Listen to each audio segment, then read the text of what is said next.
Hi everyone. I have Sue Farmer with me, who is one of my clients. She runs a company called Miradorus, which train top level execs, salespeople.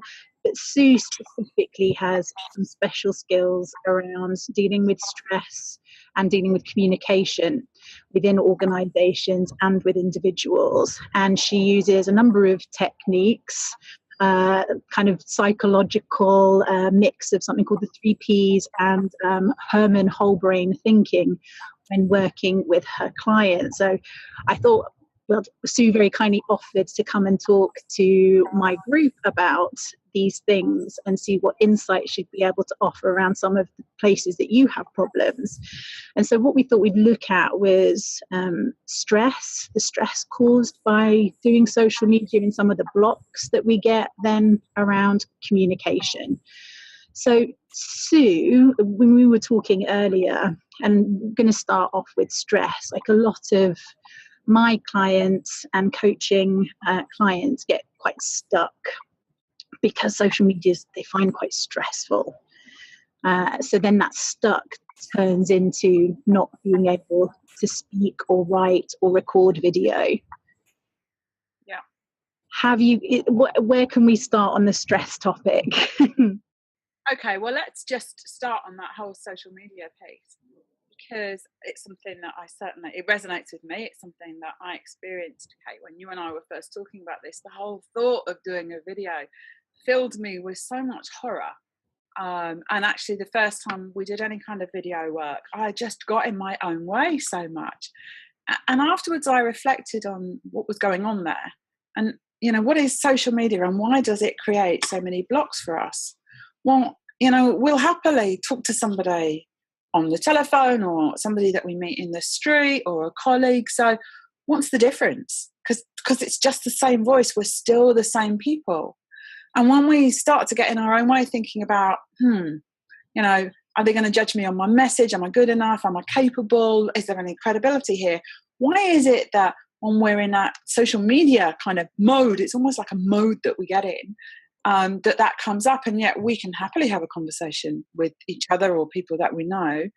And it kind of didn't make sense to me. And having driven myself through so much angst to the point that I felt unwell, even though I understand this stuff, I really reflected, thinking, so what is going on here? And perhaps it's a good point to just get people to understand how the mind really works. Yeah. And when we start to understand that, the first thing we need to realize is that we live in an inside-out world. Now, what does that mean? It means that social media cannot block me. It cannot be a driver of fear because it's coming from me. It has to be coming from me. And the way the brain, the mind works is that we think first, and then we feel, and then we behave.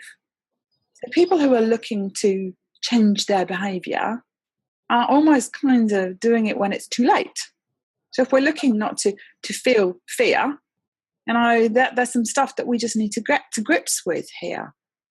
The thinking piece happens all of the time, and we're really not in control of that. We don't understand where the thoughts come from. Sometimes we could attribute it to externals, but sometimes I know with my thinking, I'll be sitting on the train and you kind of think about something and you think, whoa, where did that come from? And I have no idea, and we have no control. Okay, so that's a big thing. We cannot control our thinking. We aren't just thinking beings. We just are thinking beings. Now, the feeling piece, regardless of what some people say, we all do have feelings. Mm. The feeling piece happens 0.02 of a second after the thought.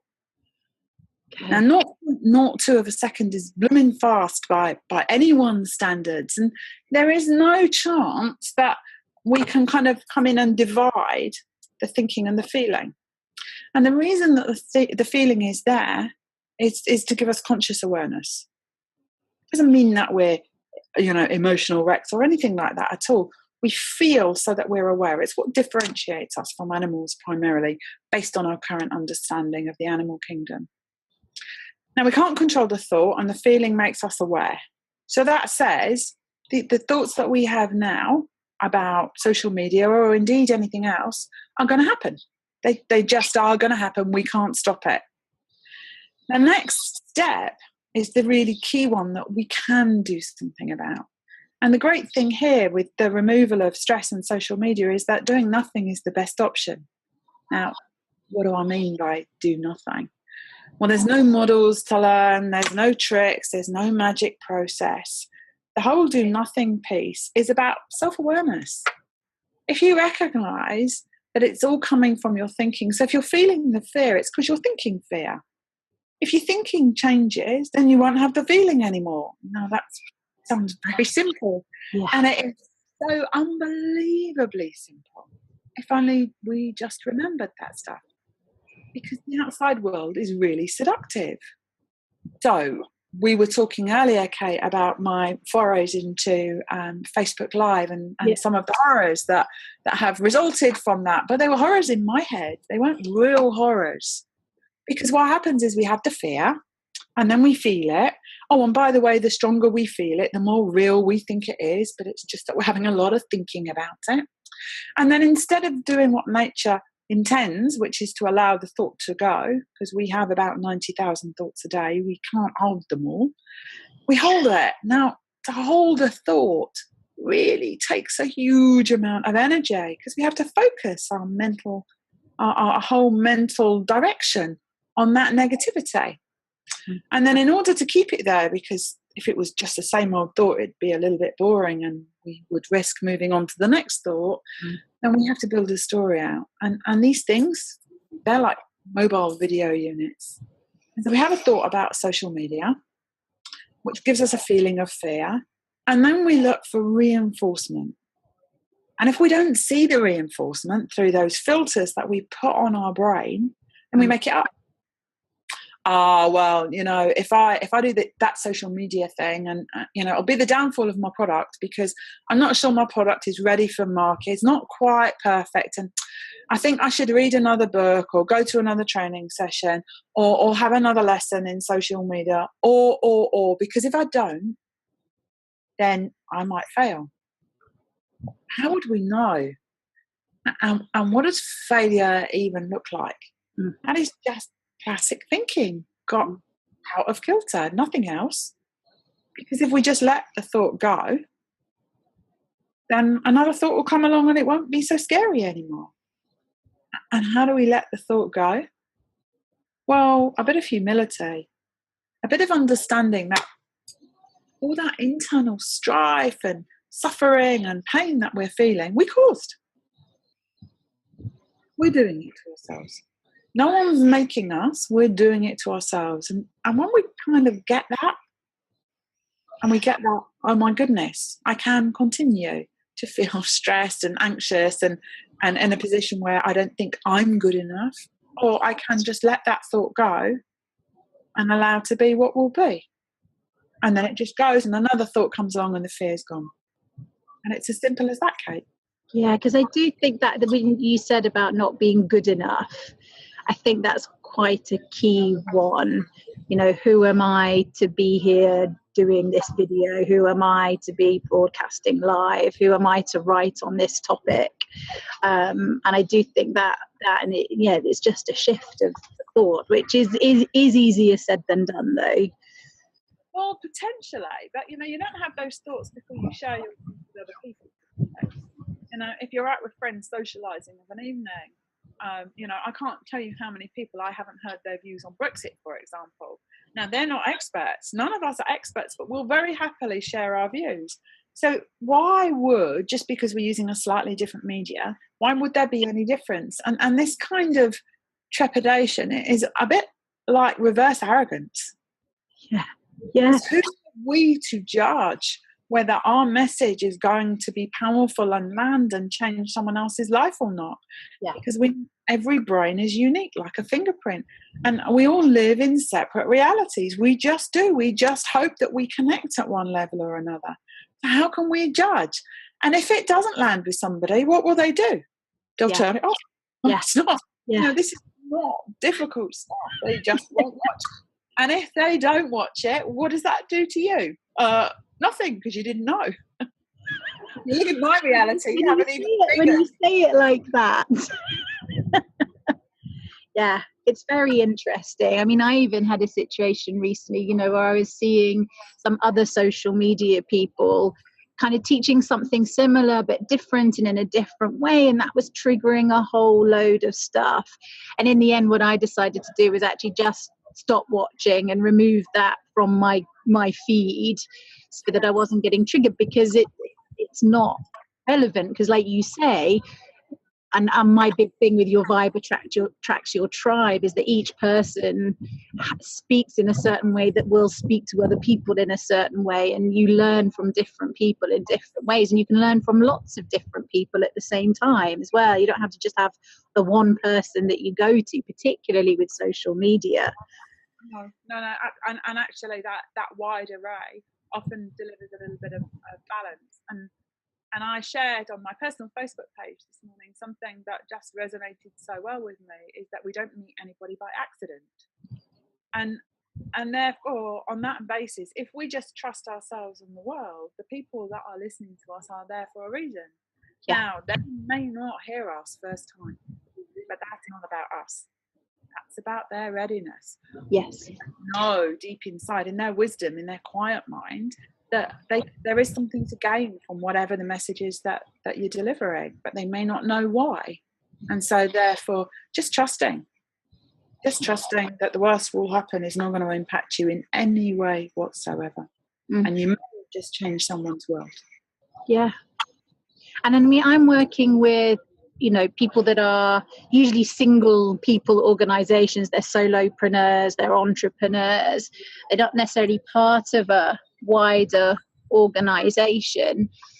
Do you see that it's the same stuff, just in a different package, that we're affected by within business, within communication? Is it, whether it's an organization or an individual, are they the quite similar things that we come up against? No, the really interesting thing is that like you, there aren't many anymore. And we have this kind of perception, our reality, about what happens in the corporate world. And, corporates are made up of human beings who have the same fears and concerns and uncertainties that we have. Now, people will often label them as, oh, yes, well, that's where the arrogant people live. But, arrogance is just a sign of insecurity. If I need to tell you how good I am, it must be because I don't think I'm good enough on the inside, and therefore I'm looking for external ratification. That's just insecurity, just fear, just with a different label on it. And actually, if we learn to just recognize that arrogance as insecurity and had a little bit of compassion, we might find them slightly easier to connect with. They're the same as us on the inside. We're all the same on the inside. Yeah. Same content. Yeah, that's very interesting, actually. And that's making me think, because quite often I get triggered when I see arrogant people on social media trying to sell something. I'm a bit like, and actually to reframe that actually they're feeling insecure potentially about what it is that they're selling, or the process that they're in, is an interesting reframe for me. It's kind of interesting because social media, I'm going to liken to the world of sports, which everyone seems to understand very clearly. When sports people are in the zone, in that magic place, and it just flows, they're not thinking about it consciously. They're not having those hang-ups. They're just doing what they do best, naturally, doing the best they can with the resources they have, without any external judgment going on or any concern for anything else. That focus is there. Well, we all have that ability. We can all be in the zone, whether we're communicating directly or indirectly, and whether we're using social media or other forms of communication. And when we're in the flow, we don't get in our own way. Maybe we just have to get over ourselves a little bit and stop thinking about, I have to be, I must be, coulda, shoulda, woulda, and just do it. Yeah. Stop taking it all so seriously as well. And allow the flow to just come, and it will just come and find you. Inner wisdom will step up. You will know what to say. You will not be lost for words. And there's nothing wrong with a bit of silence while you kind of regroup and reground. There is that whole thing about, I don't know what to say for the next 5 seconds. Well, 5 seconds is only a long time for you. For other people, it allows them a bit of reflection time. Quite often we want to take an idea and kind of cogitate it, have a little chat with ourselves. And we can't multitask. So if we're off having a chat with ourselves, we're missing the communication. And therefore, if we don't build in that time to allow our people to reflect, they will still chat with themselves. They'll just make up the gap. And tune you out. Yeah, they will tune you out, absolutely, because we're very good at that. We don't realise, but we are. We will tune other people out, but because we don't deal with black holes in our brain, we fill the gap with assumption. That's fascinating, because I know that when I'm watching other people's videos, I definitely tune in and out, and there's some bits I'm grabbing, some bits out, but when I'm then posting my own stuff, it's like I'm thinking everyone's hearing me word for word for word. Yeah, we don't work like that. No. The brain is capable of processing somewhere between 350 and 600 words a minute. And actually, you can probably only speak at your very fastest, Kate, somewhere between 125 and 175. So we've got masses of processing power. Now, when the brain is in the zone and just flowing, the video recorder works. But when we are going off and having a chat with ourselves in the moment, and again, that's just our thinking, the video recorder can't work. So, one of the things that when we're in learning mode, we really need to think about if we're watching social media from a learning perspective, is staying present and in the moment. Something that's discussed a lot, but if we're not present and in the moment, we're not listening properly. And, for my tribe and my people, this being present and in the moment is something that's quite key to a lot of, their ways of living and being. So it's something that we're very aware of. But I think those practices tend to go a little bit out of the window because social media stresses people out. So it's kind of that full circle piece. Oh, absolutely. So we understand being present and in the moment. And that, if you're not used to it, that's really hard work. Don't kid yourself, because an undisciplined mind will dart about here, there, and everywhere. So to stay present and really focused and really listen, we have to work at it. We really have to work at controlling our mind from wandering. And when we find it wandering, because it will, we have to pull it back. We have to consciously, in that feeling, be aware of the feeling. This is where self-awareness comes in, and pull it back into the moment, because otherwise we're just off, gone. But people don't know, because we have this mask. We kind of have what I call a look to listen face. Yeah. We learn it when we're about 4 or 5, when somebody in authority shouts at us. And normally it's the immortal words of, look at me when I'm talking to you. So we comply when we're 4 or 5, and we give that kind of face. And then, people then think we're listening, but of course we're doing what we're doing in our brain. So we need to practice what we preach. Now, when stress hits and fear hits about social media, we can't be present, because you can't be stressed and present at the same time. The two are completely incongruous with each other. Because if we're stressed, we're telling a story in our head that's not real, by the way. It's just a result of our insecure thinking. You can't listen. You think you do, though. The problem is you think you do. And so therefore you believe you've heard. And you believe that it's the social media that's causing the stress. It's not true. It's not true at all. It's just our reality has shifted to an insecure mode. So do you have any practices, tips of getting into that moment or getting into that flow? There's no magic wand. It's very simple. This is really simple stuff, but it's blooming hard to do. Yeah. And it is, somebody once said to me, apples only fall in orchards. So if you practice it, you get great. Okay. Yeah. And it is just catch yourself. And do I catch myself? Yeah. When we're really open, the world finds a way to deliver. And I'll give you an example of that. And the more we're aware of this, the more we see. This time last week, I had a really, really bad journey to work. I missed the train, blah, blah, blah, blah, blah. And I had to get a couple of tubes, and it involved a million stairs, and I had too much luggage, and my brain was in wildfire, and it's going to be a bad day, and look at all this. And the outside world is so seductive sometimes that even though I know, of course, I'm human, and I go down that, it's just going to be awful, just a bit of insecure thinking. And I remember having a little chat with myself about, come on, this is just not realistic. And I got to the top of the escalator in Leicester Square Tube with my too much luggage. And there's a guy that writes on a whiteboard every now and again.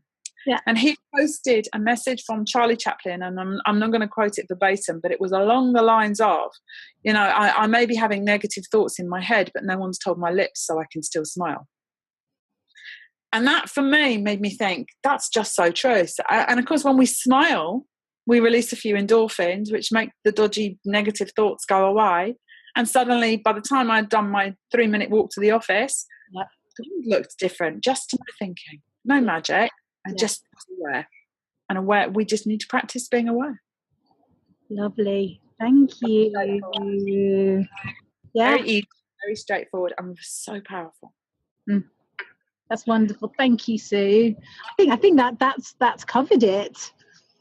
Fabulous. Thank you very much. Yeah, and I really appreciate you giving us your time to talk about this, because it is a thing that just it blocks so many, and like you say, it is simple, and it is about coming back to that awareness. And it's, you know, it does sound like the most simple thing, but it can be the key to really getting you into that flow, that magic space that then allows, like you say, the opportunities to then come through. And I really see that with social media, when people do find that flow with it and they've dropped those fears, just stop giving a shit what people think as well is part of it too, and what you think. So closing your own mind, and then stop worrying what everyone else is thinking and doing. What everyone else is doing is a huge one. Then you know, just that act and that consistency of putting your message out there and having that space of communication. I mean, you know, the web is such a beautiful way for us to reach so many people now in a way that we've never been able to do before, that things start to happen. And I do see that with my clients, but it's getting through that block first, whether that's around the technology, whether that's around the content creation, or that fear of speaking. And you know, Kate, there is one little mantra that just springs to mind that as you were talking there. We don't have a crystal ball. Yeah. How can we know what other people are thinking, feeling, how they're going to respond, what they're going to take away? And if we think we do know, maybe we should play the lottery and stop doing social media, because we'd find another way to make some money very quickly. Yeah. This is true. If we recognise we don't have a crystal ball, then actually all that thinking is just. And just it's just popped into my head too. I mean, you're a big advocate of play, aren't you, within your workshops when you're with people? Absolutely. And one of the things that I kind of teach is play with the social media, and how that's a way to get into that space of dropping the fears, getting into flow. Is it just becomes, you know, like you say, it's like buying that lottery ticket, because you don't know what people are thinking and feeling and doing. So just the act of engaging with it and doing it, for me, creates the magic of its own. Yes, absolutely. And you just never know where it's going to go. It's just a wonderful journey. Yeah. Great. Thank you. You're welcome. Lovely to speak to you. You too. Thanks, Steve. Bye.